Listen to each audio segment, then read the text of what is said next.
Once upon a time, in the big, impenetrable and secret forest called Ka, lived the Kiowas. They lived very happily, enjoying all the richness, abundance and pleasure of the forest. The chief of the tribe, called Morobishaba, was well known for being very wise and generous. He had a lovely daughter, Amana, who was married to the strongest warrior of Ka. His name was Aram. They were happily married and loved each other from the deepest places in their hearts. However, their lives were not complete. They did not have a child. After performing without success all the rituals taught by the women in the tribe, Amana decided to consult the wisest of the wise men in Ka, the Page. He lived far away from the tribe in a suioka, a house far away from all other houses. Aram and Amana had to travel for many days and nights to reach his secret house. And, finally, after an exhausting journey, they found the Page's suioka at the top of the tallest mountain in Ka.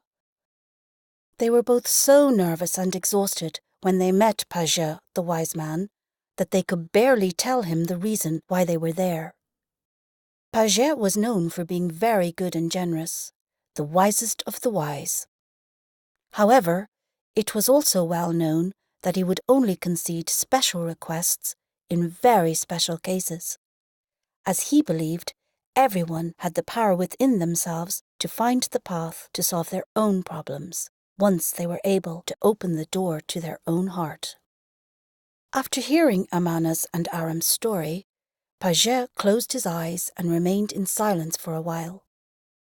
Amana and Aram were anxious, holding their hands without knowing if Page was going to grant them this miracle, the miracle to have a child.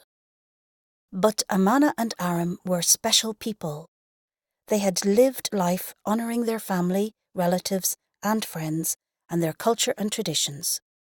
They had always been very good children to their parents.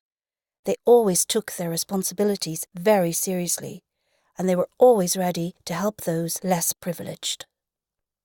After the silence, which seemed to last an eternity, Page opened his eyes and looked carefully at them, broke into a smile, and in a stern voice said, "Amana, your name means rain. Aram, your name means sun. There will come a day when the rain and the sun will occur at the same time. On that day, a colourful arch will appear in the sky. On that day, you both will have to follow this arch, and at the end of this arch, there will be a big pot. And inside this pot, you will find your desired child. This child is to be called Kabiko, which means rainbow. This child is to bring love, compassion, understanding and tolerance to you and the other lives he will touch. This child is to be called Kabiko, or simply Kabiko. He will be a rainbow, and like a rainbow, he will be colourful and joyful, representing all the different races in the world. Like a rainbow, he will be able to appear in all places around the world and will encounter many cultures. And like a rainbow, he will be admired, cherished, and loved as every child should be. And your mission as parents will be to teach Kabiko to respect, love, and care for people, animals, and every living creature in nature, to educate Kabiko that the real value of our journey in this world is to find happiness within ourselves and be grateful for God's given gift of life. Amana and Aram had no words to express their happiness to the Grand Page. They gave their word and commitment to do as they were told, and they would keep their promise until the day Votu, the wind, would take their last breath away. They were then dismissed and made their way back to their own tribe. They couldn't wait to tell their parents the good news about Kabiko. They took to the road in silence. Each of them was anxious, wondering when was going to be the day when the rain and sun would appear at the same time for them to follow the rainbow and find their precious Kabiko. Was that going to take too long? They wondered without daring to ask each other. They kept walking in silence and started praying. As if they couldn't hold in any more all the emotion coming from their hearts, they looked at each other and said at the same time, "I hope it doesn't take too long." At the moment they said that, Tupin, the god of all the gods, heard their prayers, and with a big thunderstorm, which sounded like the roar of a huge jaguarete, the biggest jaguar of the forest, a furious rain started. Amana and Aram tried to protect themselves under a tree, but the rain was so strong and the wind so powerful that their efforts were in vain. They ran away, trying to find a safe place where they could escape from the storm. The sky became pitch black, and the only light was given by the lightning when hitting the ground. They ran and ran non-stop. They were exhausted, completely wet, but kept on running. All of a sudden, they reached a valley, and what a surprise! They couldn't believe the beauty of such a valley. Even with the thunderstorm, the rain, the lightning, the valley was magnificent, the most beautiful they had ever seen. They stopped to contemplate it. Fascinated by its majesty, they ignored the storm completely.